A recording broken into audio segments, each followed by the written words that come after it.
All right, guys, welcome back to Drag the Waters podcast. And Large biomes. biomes, the biggest. Oh no, man! Hey guys, welcome back. I'm Freighter AJ Aaron James, the Anarcho Sorcerer here, hanging with you. Welcome back to Drag the Waters, where we drag the waters for all the cool shit and all the bullshit, and whatever kind of branding speak you think. Really, we just two Texas bros talking, having a good time. Yes, sir. Lurk Mario joining y'all today. Thank you so much. Hell yeah! Thanks for hanging out with us. We're happy to have you here. You know all the social media crap. We would love to hear from you, so send us a comment down. I could give a fuck about the algorithm at this point, but we'd love to hear from you because you can give us ideas to talk about what you'd like to hear. Mm-hmm. We'd be happy to give you our opinions. We're pretty much a libertarian podcast at this point, having fun, and we'll see where it goes. At this point, were we never? I mean, probably it's probably been there from the beginning. We just didn't think to brand ourselves as such. Mm-hmm. It wasn't. Of course, I've been dealing with the whole anarchist ideology. Okay. But I'm definitely more libertarian probably than anarchist. Mm-hmm. But, you know. Welcome. Was it anarcho-social I thought about Libermancer as a thing, but I looked up the Latin and it didn't seem as cool. Oh, yeah? So, I mean, anarcho, whatever that fucking means. I don't know. Anarcho-social just sounds cool. Yeah, I mean. So, I like that branding title. Should be like your next character when we roll up a new set. Well, I mean, that's what I rolled a knife, so it's whatever. You know? Boom. But, yeah, dude, Konosuba, dude. I love Konosuba. Dude, I still haven't seen it. I've just got the meme page I follow. Oh, man, if you got it, I mean, you could probably get a free 2-week Crunchyroll or whatever. I say get on there. And then just binge that shit. They have a good English dub. Heard that. And it's hilarious, and it's perverted, and I love it, and yeah, I understand. There's all kinds of great filth out there on the internet, too. I mean, you probably already aware. I understand they just got green-lighted for their third season. Yeah, everyone's super dope, excited about it. I bought their first light novel in English, and so you read it? Yeah, I read it. And, I mean, it's still funny, but I much prefer the anime medium. But the anime is created to sell the light novel. No, for sure. And they're probably going to reverse engineer the manga series from the anime and from the light novel. They don't have a manga out. It's like I don't think so. Strictly a light novel. But I bet if they do adaptation, a season or two, they're going to add a manga because that just opens up the market, man. Right? Yeah. You get every medium. Fan service, bro. Yeah, you get the podcast and you get the vodcast on YouTube.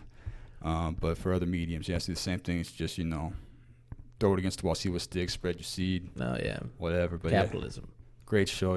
Masochistic tank, a one shot. Fire mage, and a useless goddess. Heard that, and it's all hilarious. And and if you have any familiar with the isekai genre of anime, are you familiar? Yes. Like different world. Yeah, geek gets hit by a bus or whatever, and gets reincarnated as some badass video game character or whatever. I mean, they have it all over the place now. It's cliche at this point. Oh yeah. But because it's a comedy. That's what makes it really good, and the perversion's also good if you're that kind of a man of culture or a woman of culture. So, because a lot of it's internet culture at this point. Well, I think it's all internet culture, pretty much. And what was I gonna say?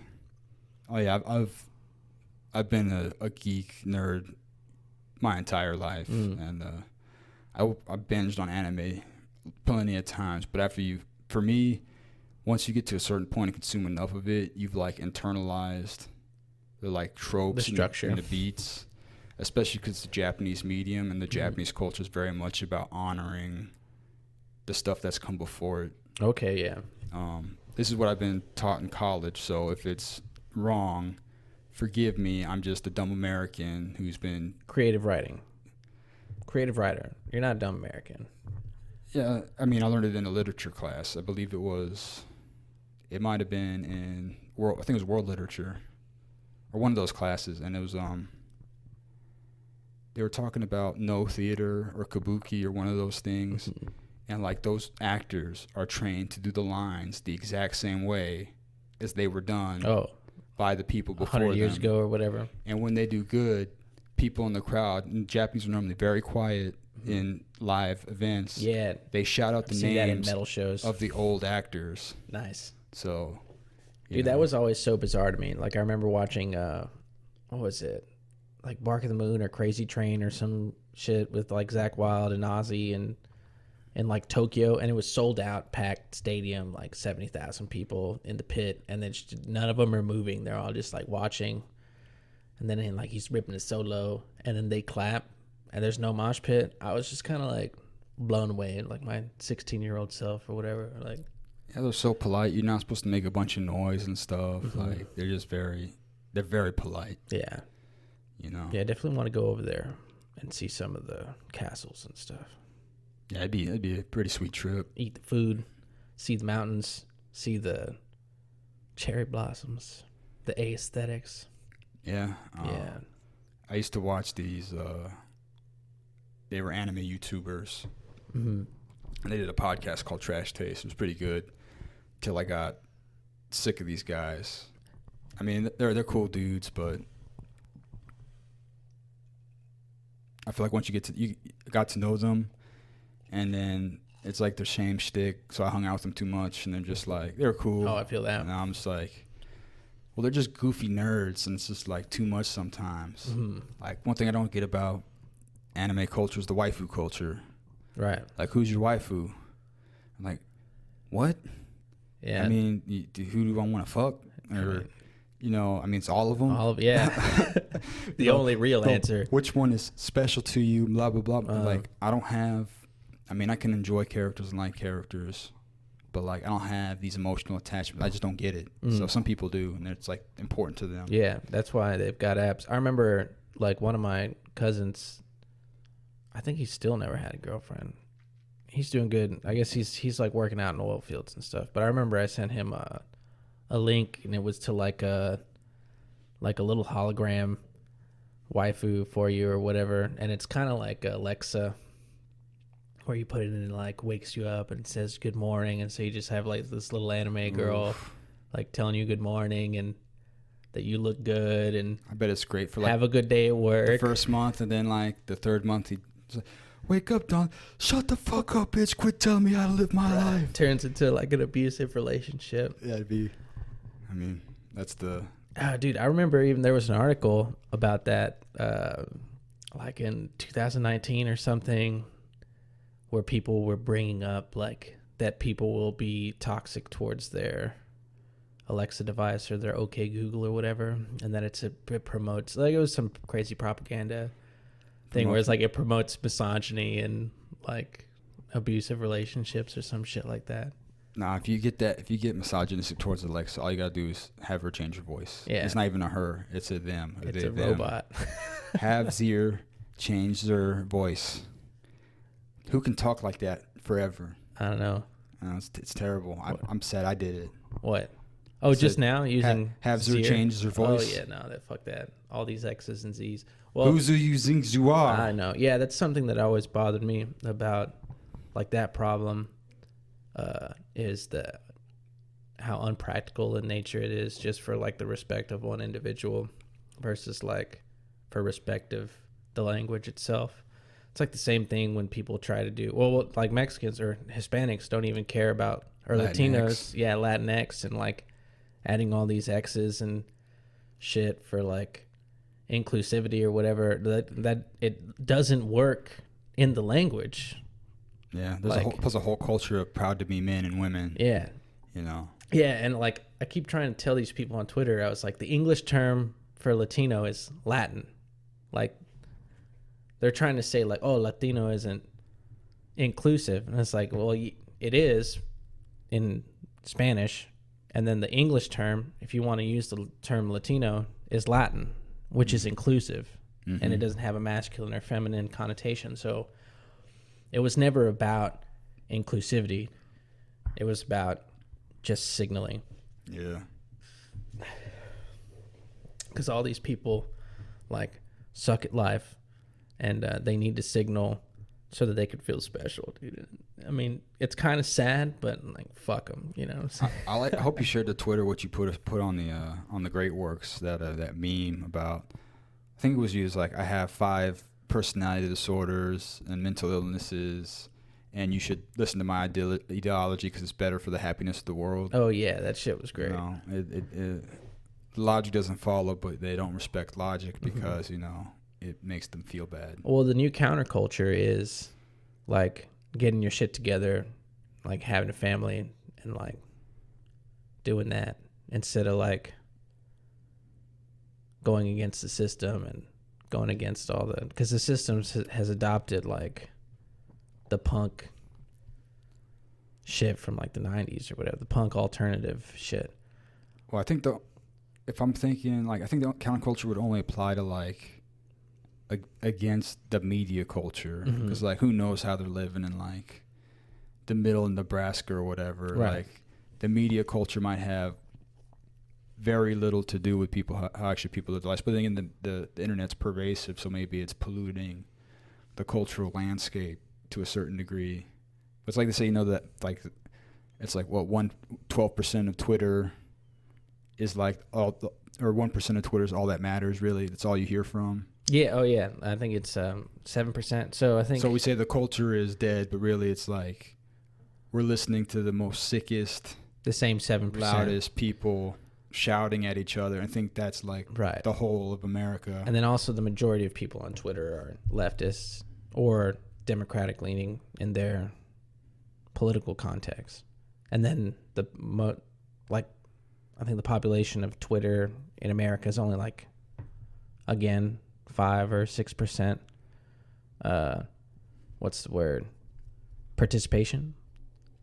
So like not a lot of people are on Twitter in comparison to the actual population in the United States. Most of the people on Twitter are left leaning, and then the entirety of Twitter only hears 7% of shared content.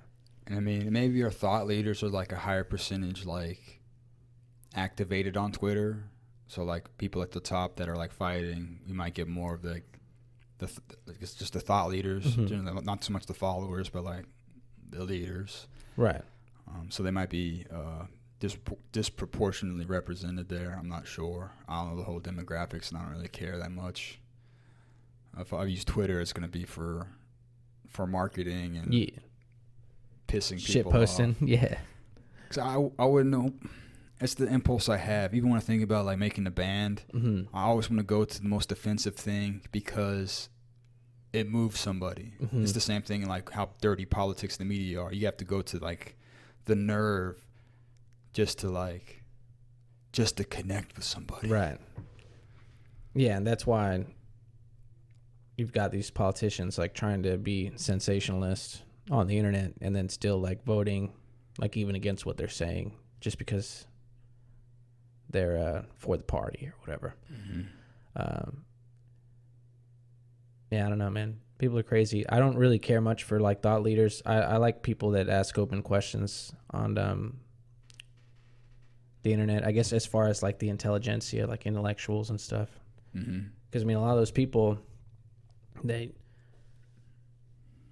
would be thought leaders. They're all part of the unconstrained vision. So all these people think that they're like better, and so they need to shape the world because people don't know how to live their lives, and so people need to listen to them for guidance. It's like the same thing with like pastors and shit, like back in the day, or like the church, like telling people how to do stuff rather than like our inherited intelligence and like the societies that we've built through evolution and like the free market existence of thought, which is why I really hate like wokeism, because it's an attempt to monopolize thought rather than like letting people argue. Because as soon as you start counter arguing, they try to like racist, Nazi, smear you, sexist, make your thoughts like incapable of displacing theirs.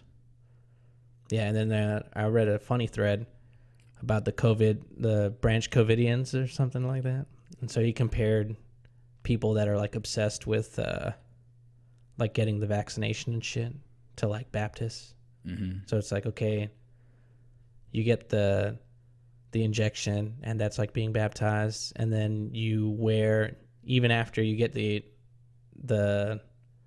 cure, the vaccine, Just wear the Band-Aid. Yeah, well, you take a picture of it to show that you've been baptized, and then you still wear the mask in public and stuff because you got to maintain the faith, because you could like lose that ritual by like taking your mask off and like being giving tacit approval to not wearing mask. Yeah, it's a funny thread. Yeah, I believe it, man. It's goofy. I'll tell you what, I think some people think the government is what's propagating COVID, and I think it's actually the media. Absolutely. Because fear. COVID's the scariest thing since Donald Trump. Mm-hmm.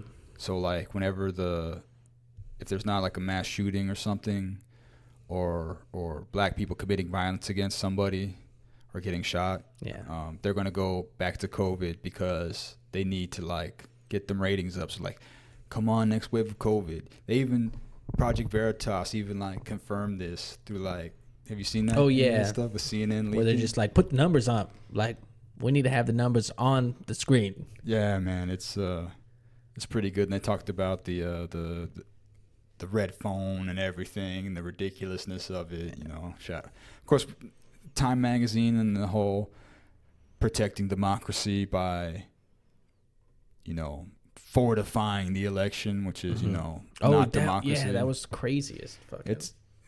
It's all goofy, and people still want to talk about conspiracy theories, but I think people like now you have you don't New York hear Times and Wall Street Journal like rescinding smears that they put on the president, like with the Russia and what's it called, bounties on American soldiers, like last year.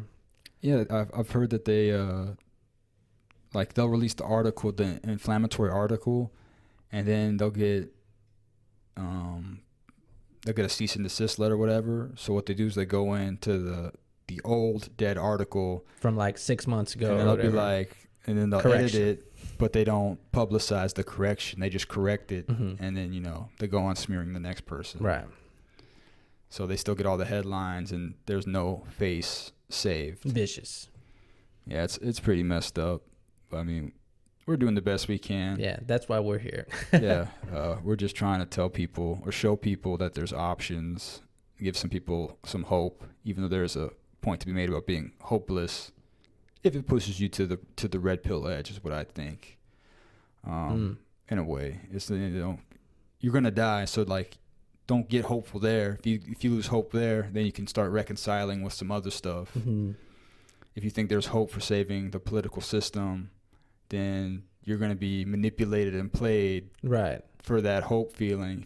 If you just give up that hope, then you can look at things as it is, and then go further. Yeah, and periodically, man, I just gotta always go back and read Epictetus and Marcus Aurelius and like understand that there's only certain things that are within my control, and like most of existence is outside of my control. So like I can only do what's best for me and my family and potentially my like inner circle, you know. Just got to do that work and be like, well, you know what, this argument's been going on since like the 1700s, and like with people that have way more power than me. So like, you know, it's not necessarily like why give a shit, but like why give too much shits, you know what I'm saying? Like there's only so many fucks before you spread too thin.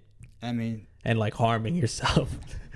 Our podcast too, I mean, we're doing this for fun, but it's also like at least for me, it's my attempt to like change the world, even though I have no expectation of a changing world. But it's like the best thing to do is put out, because the media is the problem. So you counter bad media with good media. Yeah. So, but people have the choice of to listen or not to listen, or take issue with whatever we do, or CNN or any of the legacy media does. Freedom to Choose. Yeah. Milton Friedman, man. Read that book. Oh, yeah. So we're doing the best we can by countering, you know, all the crappy narratives out there, even as flawed as our narrative may be. But, you know, can't really change. I mean, I don't know how we could do anything better than, you know, just doing this podcast without, like, we couldn't change the world. We could change maybe one person's life or a family's life. It's much easier to do than the world, you know. You go help a family member or something get their feet on, you know, and get on their feet. Yeah, man. Encourage them. You have to even give them a place to stay. You can get them educated, get them at work, and then when they got, when they have their income ready, then you be like, all right, now you can go at your own place, blah, blah, blah, go get a roommate, and then they're self-sufficient to an extent. So at least until, the value of the dollar collapses. And everyone's on Ethereum, bro. But I don't know, man. Because, like, I've heard all the theories, and I'm pretty much libertarian. I understand the fears associated with fractional reserve banking and fiat, but I feel like it might be like doomsday code. Like what do you mean? Like the end is always nigh. Oh yeah, but sure. Like I don't know if anyone's ever going to really lose faith in the United States dollar because it's backed up by guns. Yeah. So it's just like, it's good enough. And the global banking system, so like, which is like even more guns.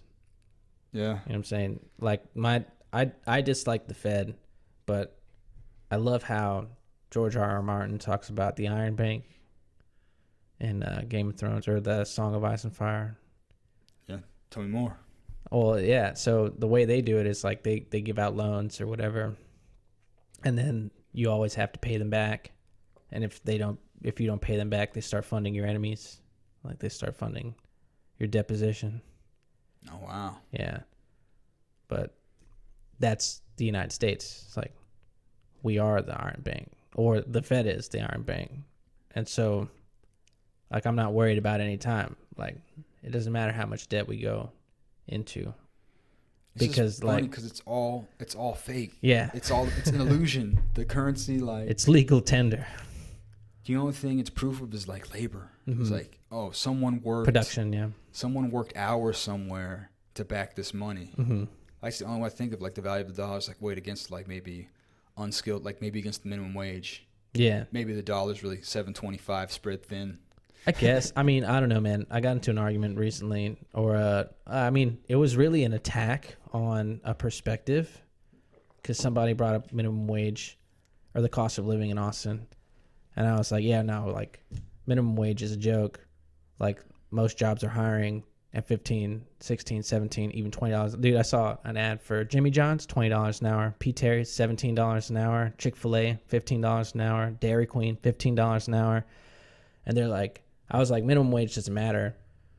And then they were telling me, like, those are only the jobs that can afford that. And I was like, yeah, well, the people that can't afford to pay that much, they're not going to have any employees. Their production's going to be lower, and like they're going to fall. They're going to collapse, and they're going to be replaced by better companies. Like, go ahead. I was going to say either that or the company you work for might actually not give a fuck. So it's like, I can make $20 at a shitty Dairy Queen job, or I can go work for $10 over here and actually like my job. Yeah, exactly. And then also, they were just like using outliers because I went and looked at the 51st job because they were like, people are going to take advantage of people and pay them $7.25 or whatever. I looked at the Indeed.com, first 50 jobs, only 4 of them were paying, not a single one was paying minimum wage, but 4 of them were paying less than $10 an hour out of the first 50 jobs. Out of the first 50 jobs, 18 of them were paying $15 or more, so more than twice the minimum wage. Mm-hmm. And then the rest of them were paying between $10 and $14. So you have, what's that, like 8% paying $8, 30% paying 15 plus? Yeah. And then the rest of them paying competitive in the middle. And it's because people don't understand. They don't think of wages as a market, but it's the job market. It's the labor market. Like, and people have to compete and incentivize for those employees. Yeah, that's the danger of the media, man. Is you read one article that says, women are paid 77 cents on the dollar. Right. And then you get all mad. And then you go back home to family and you're like, doesn't it suck women get paid 77 cents on the dollar, even though it doesn't work like that? Yeah. It's like a multivariable equation. Yeah. You just take in what one article says as face value, And it's something that I try to be very vigilant against. Is I'll read something and be like, that's interesting. But that's when I use qualifiers. But like, I don't know about this. I read this somewhere, but it may or may not be true. Because a lot of this stuff, man, like you'd have to, well, some of it is simple research, and other of it you probably got to put in a lot of time. Mm-hmm. And I just don't want to put in that many hours researching to like make a point that no one's going to listen to. To make a point that no one's going to listen to when I could be playing, you know, Civ 6. Nice. Or Rome Total War remastered. Oh man, I didn't know they were remastered until you brought it up. Well, I've just been watching these YouTube because my YouTube feed is filled with strategy game stuff. Okay. It's like strategy games, comedy, and like right-wing punditry. I heard that. So it gets pretty and cute videos of animals. Oh, that's nice. Yeah, I mean, who doesn't love videos of otters having fun eating tuna? I mean, otters are actually like really terrible creatures. Are they? Yeah, they like will kill things for fun and like rape other otters. They're like not cute and cuddly. They're like, well, they look cute and they act cute. And there's actually an argument that because we like hunted them to like near extinction, that those are the traits being passed on because like only the super asshole, super alpha otters are like passed on their otters. Yeah, passed on their genetics and shit. Yeah, it's the truth, man. It's the survival of the fittest, and you know how we impact the environment is very interesting. Mm-hmm. I was thinking about how even though we're like probably 99% the same as hunter-gatherer human beings, mm-hmm. but as soon as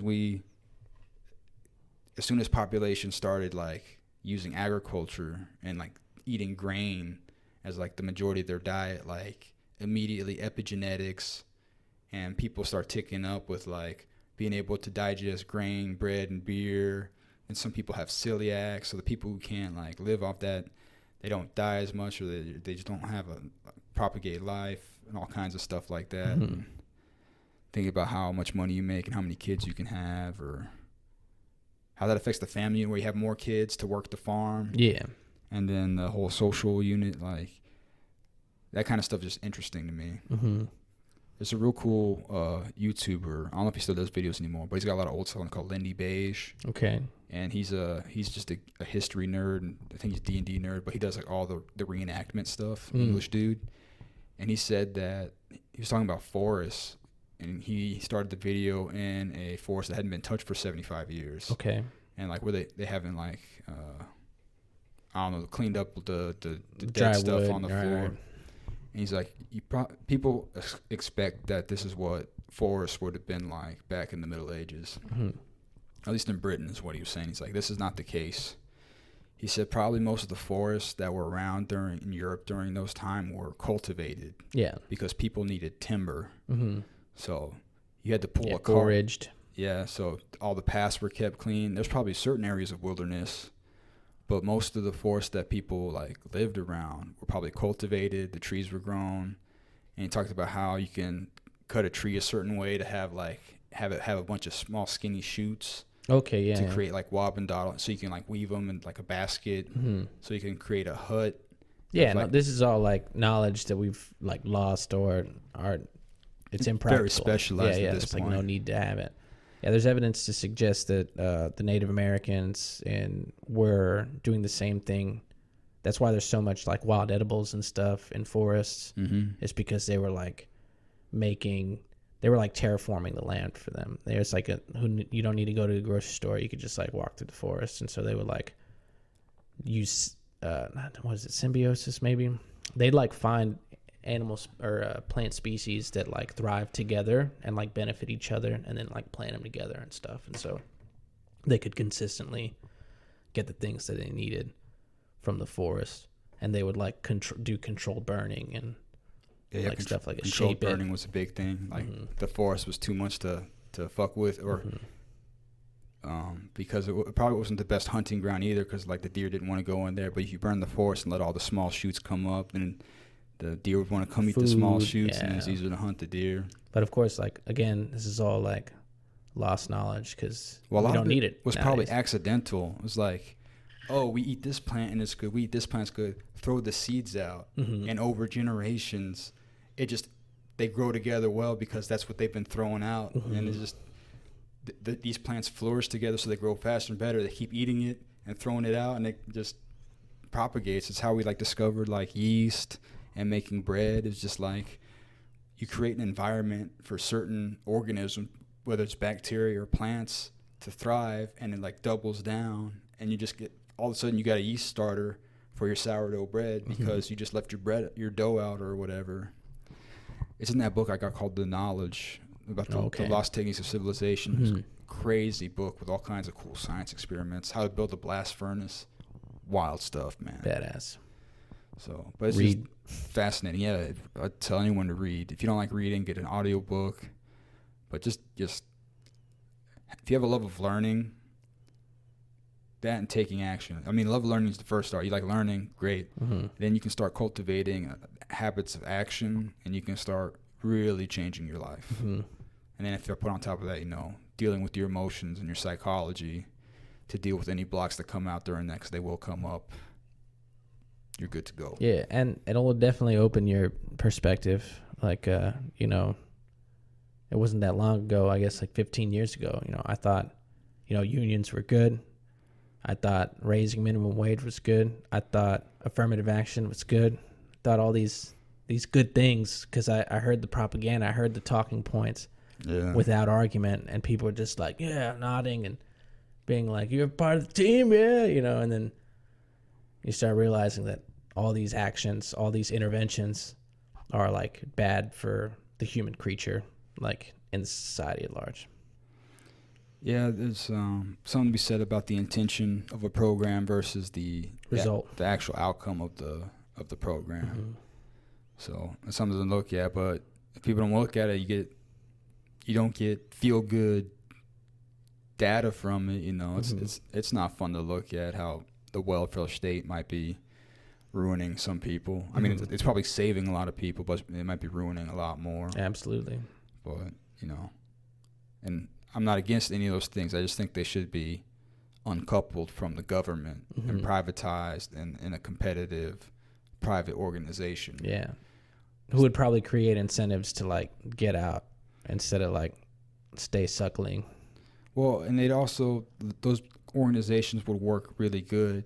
So if you have an organization that wants to help Black Americans or people of color or whatever, however they want to spin it, and it's a private organization, so they don't go to the government, and the government's like, yeah, we'll do this, and they feed you propaganda, waste the money, because the administration takes a cut, and then they pass on some of the money onto the department or the committee that's going to take a cut, that's going to pass it off to the, till it gets to like volunteers, and you get the fraction that's going to go and actually try and help, yeah. But if you have a private organization that's competitive, they're going to have to raise that money themselves from private people. So and they're going to be results based, probably. So, well, that's what you're going to have to advertise. That, or you're going to have to be good at telling stories. So the propaganda becomes privatized. Well, that's how BLM works. I mean, but I'd rather the propaganda be privatized than married to the government, right? Because it's easier to shut down a small private organization than it is the government. No, yeah. So you got two competing organizations helping Black Americans in poverty or whatever. They're going to have to be like, if they want to sell really good based off logic and results, they're going to be like, this is how many people are helped. This is our model. This is where your dollars are going. And they're going to have to mission statement, all the good stuff. And they're going to have to refine their organization to where they maximize the efficiency of the money and the outcomes that they're given. And then if they find a good model, then that model can be scaled up or reproduced or franchised. And then they can take it. This worked in communities for Black Americans. Now we can do Midwestern whites or whoever, anybody. And then you can just tailor it to. And also another thing about being a private organization, they can tailor it to local needs and not be tried to like blanket help Black people the same in New York as in San Francisco as in Chicago that doesn't have the exact same needs. So it's more variable and more flexible, more efficient, more like water. Yeah. Oh, Bruce Lee and shit. Bruce Lee, hell yeah. Yeah, no, that's all great. I agree with all that. Man, what started that? I don't know, man. Yeah. Whatever. It's been a good day. Yeah, it has been a good day, man. I'm out of grandma's house, and I'm from a grandma's boy back to being a mama's boy. Nice. So, and all the ladies in my family have got houses to work on. So now my grandma's is done. I get to work on my mom's. Oh man, got a lot of work in front of you. And potentially my sisters. Yeah. That's dope. So, I mean, I got stuff to do. It's nice being real close to the gym again too, man. Being able just to get up. Oh, dude, jealous, man. Coffee and just go work out. Just swing a kettlebell. I need to like bring the gym here. You know what I'm saying? Yeah, man. Do whatever you got to do. I mean, I like having a pull-up bar, a dip station, and that's pretty much it. You can get by with that. You can do pull-ups, Australian rows, dips, and push-ups, and then free squats and sprints. And you can do pretty good with that. Or if you get like a pair of 20-pound dumbbells, like you can make it work. I mean, it's just a matter of setting aside the time. So this would be a real good for people who like dabbling with like magical ritual and stuff that really want to change, want a more practical into it. This was something I read in Aidan Walker's The 6 Ways. He said one way he got good at playing guitar is he ritualized it. So, and he didn't have like he didn't do like a spell to become like a shredder or whatever. He just said, he created a mantra, and his mantra was like, I like playing guitar every day for fun or something like that. And then every day for his ritual, he'd sit down, light incense and a candle or whatever, say a prayer, and then he'd play guitar for an hour. Nice. So like that's it, whatever you want to do. If you want to lose weight and you want to like use magic to help you lose weight, whenever you sit down to do your magic for the day, if that's your main thing, like have your dumbbells or whatever right there, or do it next to your treadmill, light your incense or however you do your magical work, say your prayer, your visualization, and then take action right there on the spot. You want to work on your business, write your petition to Jove or light your blue candle, and then for an hour, start working on your online business, whatever it needs to be, and stuff like that, man. No, that sounds pretty dope, man. I mean, I don't know. I still don't know how I feel about magic, but I definitely understand like the intention, like and setting, and like having concentration. And ritual is powerful in the sense that like it puts more concentration into it, because now you're like doing actions all for like one thing, So, and that's powerful stuff. Well, a lot of it makes people vulnerable, or puts them in a vulnerable position, because it's like greater. You know what I'm saying? Not vulnerable in the sense like. Well, it's more humbling. Yeah. So like, because if you stress out about like becoming a really good guitar player, if you're like, I'm just a little monkey man and I want to play guitar, like then all you gotta do is like, I'm gonna do this magic, leave it up to the universe, and I'm gonna play the guitar, and then knowing I'm gonna get better, and then you get better. And now you can do that without all the ritual, but if all it takes to get you to play the guitar for an hour is to light the incense and to create like a Pavlovian response. I mean, I'd say that's magic. That's more, yeah. I learned how to play guitar just by lighting incense every day. That sounds like magic to me. But then they're like, well, no, it's because you play guitar every day. It's like, but I wasn't playing guitar till I ritualized it, made it a habit. And part of that was the trigger of the incense and the ritual and everything else. But a lot of magic has to do like a holographic universe theory, where it's just like if every whole on, like and the soul of a man is like the entire is like a fractal of the entire cosmos. Like every little thing you do or thought you have has the potential to influence the rest of the universe, because it's all interconnected and stuff like that. It's very woo woo, and there's no way to really prove it. It's something that's like N = 1. You just got to do it and see what happens. Yeah. So, and you do it for fun, I mean, you can do it. It also really works for people who are like super desperate because they need something to happen, so they're motivated. Okay. That works too, and there's a lot of emotion and stuff there, and magic can be really traumatic because it's changing. If you change your brain, it's essentially what I'd consider trauma. Yeah. Traumatic event is like anything stress, that rewires you. Yeah. I mean, you can have long-term trauma or chronic traumatic something, but a lot of the time we think of short-term. I mean, I see that like the metaphor of like the lobster or whatever, or the crab, and it needs to like become vulnerable and like have a traumatic experience, like shedding its shell. Mm-hmm. Or the same thing with like I don't know, moving from like shell to shell and just being like weak and stuff. But like you need to have that growth, like you need to have those transformations. Or like in that book, what's the first book? I don't know. Fucking Jon Snow, they're like kill the boy, you know, become the man, Lord Commander. Oh yeah, shit. On the wall. Mm-hmm. Right on. Yeah. Or and then I know in Mastery by Robert Greene, talks about how some people would make themselves desperate in order to like force action.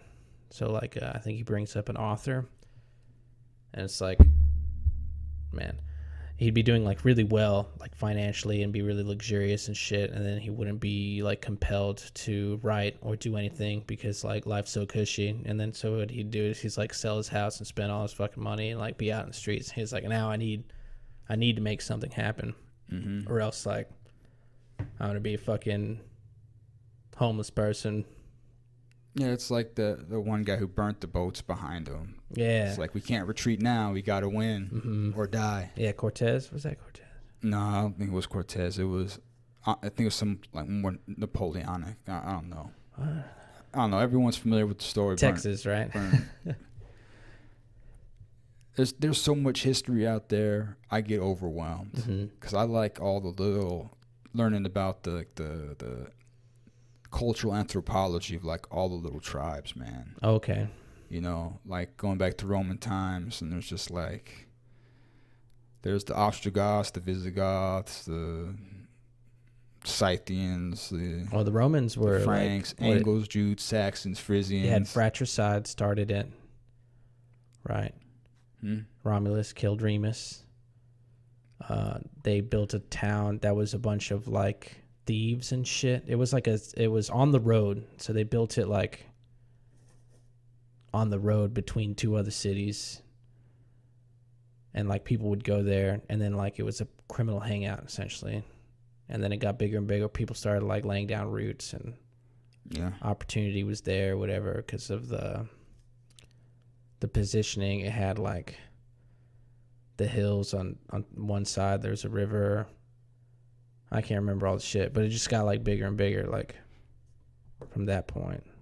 But yeah, I'm just curious about all these like little groups of people. Like in Greece, they had all the city-states that were like their own. And think about these people were like, first there was tribes, and then people started settling down, dealing with agriculture and religion, and forming an identity. And like the population starts to grow, and then someone like built walls and cultures, people start trading, and then certain settlements grow bigger because they're strategically positioned for whatever reason, man. And you get the Phoenicians or whatever. Apparently, in a lot of places, like we don't have this really in America, but like in like Afghanistan, I listened to this podcast by Dave Smith interviewing this he's a veteran, a former Marine and National Guardsman. Okay. And he said that like in Afghanistan, people don't identify as Afghani because they identify tribally. Yeah.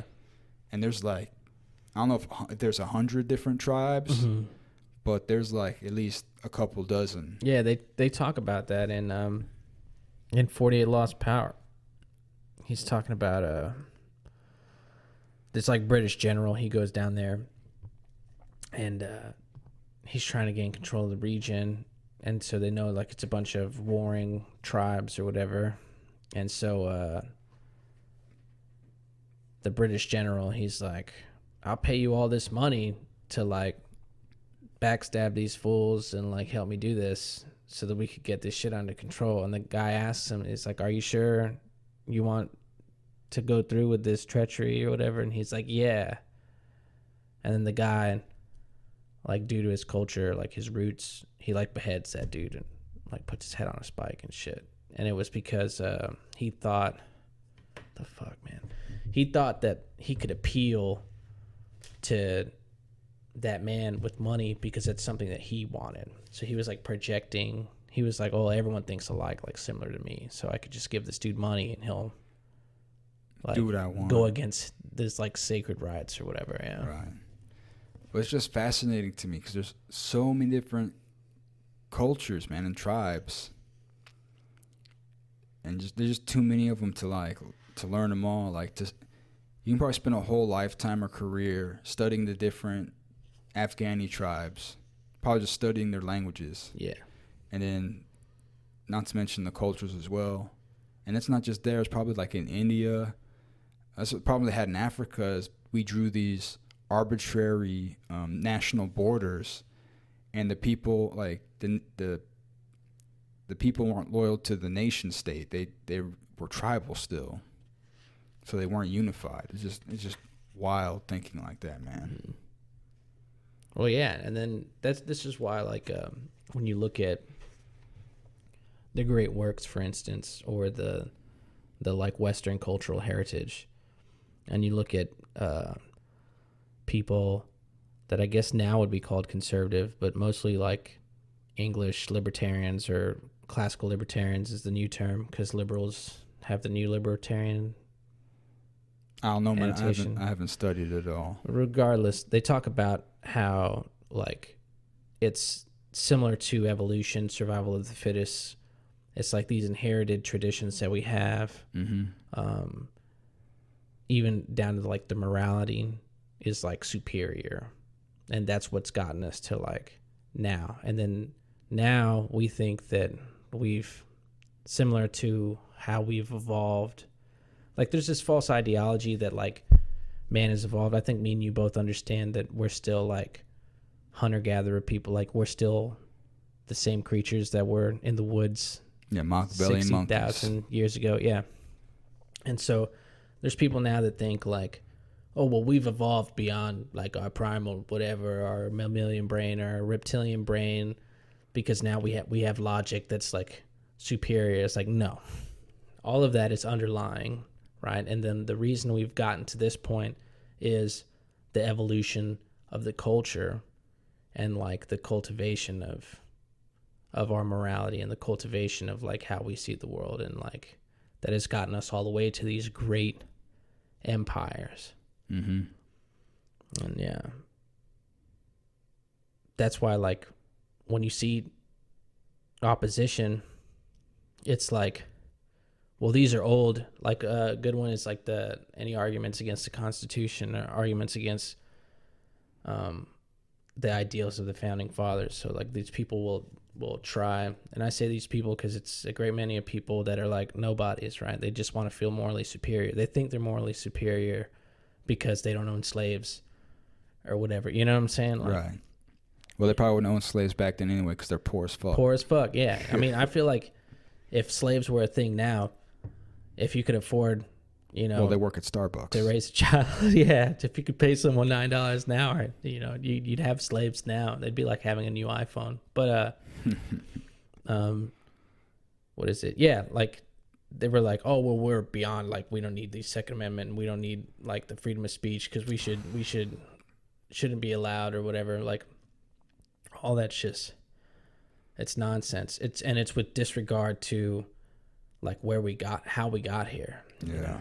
And it's like, when you see radical changes happening and you want them to happen now, like that, these are irrational thoughts and behaviors. Yeah, it's definitely fallacious and very egotistical. Yeah, egotistical. Mm-hmm. Yeah, but it's people just trying to feel good by saying they're better than something. It's a very, very much a prideful thing. Mm-hmm. I'm better than the founding fathers because they owned slaves and I didn't. Yeah. But they did way more than you.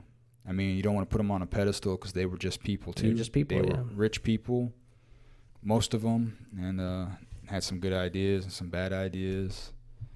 You know, really, what I think is funny now, looking back on the revolution, because really the reason we had the revolution and the greatest country ever was because some rich people didn't want to pay a little tax on some paper and tea. Oh, yeah. They just got together, got everyone mad. Fuck this shit, bro. It's like, wait, all the way across. they're gonna. Plus, they like, and then, I mean, this is tangential, but like, people get like indigenous people today. Is like, you think the people who sailed for 3 months or however long over the ocean are gonna come here, find the Native Americans, and then sail all the way back? Yeah, no. You wouldn't do that if you were on that boat for 3 months, like. And you've been on a boat for, was it 3 months? Yeah, it was 3 months. Fuck that 3 shit. months straight? Yeah. No port, no nothing? No. We went to port because we had to unload the boat and then reload the boat and then do it again. Yeah, man. But you've been on like 3 months on a wooden shit with people dying and all the food's getting moldy. Yeah, eating salted fish and stale bread. And shitting off the side of the boat or whatever, man. You know? Fuck all that noise, bro. Yeah, man. Start killing things as soon as you get here, and you're like, look at all these fucking deer. Look at all these bison. Look at all this wild game and resources. 900 feet of topsoil. Beautiful. Yeah. I mean, yeah, they weren't about to sell back for 3 months. That they also plus they had God no resources. That was like one of my favorite kind of lines from back in the day. It was, I think it was near Pennsylvania or something like that. So some of the tribes had like killed them, and some of the tribes had like traded with them and shit. But there was a statement where he's like, truly God is on our side of the settler or some shit like that, because there's no Native Americans within 200 miles or something. And it was because like they were all dying from like smallpox and like European diseases and shit. Yeah. And it's brutal. Like you got like, I think that's another thing that a lot of these people that argue against, I guess, colonialism or whatever, it's like it's with disregard to the historical context. Like there is no such thing as historical context, right? There's only the modern context to them. And so they have to like go back and make up for past injustices or whatever. Mm-hmm. Which is ridiculous, because if we're going to do that, you got to go like all the way back, and there's like no way, you know, like there's no way to right these wrongs either, man. Like, I think celebrating Indigenous Peoples Day is kind of silly. Mm-hmm. It's like, why are we going to celebrate them? They lost. Right. That's like the sickest. It's like the same argument against the Civil War. People are like, these statues shouldn't be here, whatever, like. These people lost the war, and it's like, all right, well, what about the natives? I don't have a problem with the monument. Maybe that's what it is. It's a monument. It's a day, but it's like, that's not celebrating. I guess it's a assuagement of white guilt again. It's like it's a virtue signal. Yeah, Indigenous Peoples Day. It doesn't help the Indians on the reservation or whatever get over their alcoholism and their fatalism, like, and any. It sucks that they're still hating on the white man, but it's just like for the injustice. But it's like, what can be done? Nothing. It's like, are you going to build your economy? Are you going to hopefully you gonna come and assimilate for better or worse? Which seems kind of shitty. But I was born into it, so I was auto assimilated. Dude, well, I mean that doesn't make sense. Like the new push. I think this started in the 90s. It's making a resurgence now. It's like being assimilated to the whiteness, quote unquote, people like, we don't have cameras yet. Or like being assimilated into the American culture or personality or whatever. Like that's ridiculous. Like you got to use the system that it's in place. Like why use a system that like is terrible? Like gangster culture is a good example of this. Like everyone I know in my family that's participated in gangster culture for a prolonged period of time are doing not very well at all. They're either dead, they're in prison, they've got multiple kids, they're in debt, they can't participate in certain like job area. Like they've limited themselves to be at a disadvantage for the rest of their life. Yeah.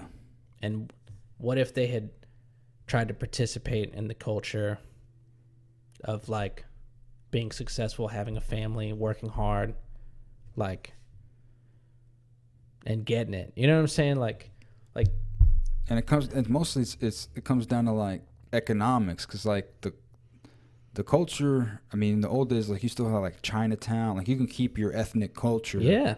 And still participate in the economy. In fact, it was beneficial to do that because we've talked about this before. Like, forced integration is bad. Yeah. Volunteered integration is good. Like, and people are going to feel I mean, there's someone I knew I was talking to the other day. They're Indian American. They're like from India, right? Yeah. And they wanted to move to a part of Austin that has like a large Indian cultural presence. Mm-hmm. But they're fucking doctors, you know. But they want to be like around other Indian Americans. Like, there's nothing wrong with that, right? No, like, nothing. Now, if they're like fucking saying that black people or Mexicans or white people are trash, and they're like going out and fucking burning crosses or whatever the fuck that they would do, you know what I'm saying? Like, that's different.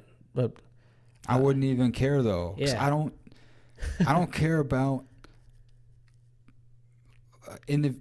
Racism versus discrimination. Or what? Well, I'm just gonna, like, anyone, because like I would say it doesn't bug me. The cultural perception of like white hate, of people hating on whites, bothers me. But like the thought of like an Indian man being like, "Fuck all white people should die," or speaking American, like, white people should die, or whatever, however they speak, like, or that we're inferior and that the Indians are the best because they make more money and they make better doctors and lawyers or whatever. Like, right. That doesn't bother me because fuck that guy. I don't care. I'm not talking to him. Yeah. How is it like affecting you personally, right? Yeah. The idea of people like writing, like the idea of people like saying white people are like the causers of all the violence and evil and stuff in the world, like, that's historically that bothers me because it's detrimental to the growth. Entire culture. Yeah, you know, it's creating more boundaries that are needless and historically ignorant. That's what I'm trying to say. Yeah, it's ignorant. It's like that whole religious woke culture. It's like, I guess if it makes you feel good, bro, but I think all the research that doesn't exist would say that you're probably miserable if you're participating in woke culture. Yeah. So it's like, get off your phone, you know. Lose some weight, go work out, you know.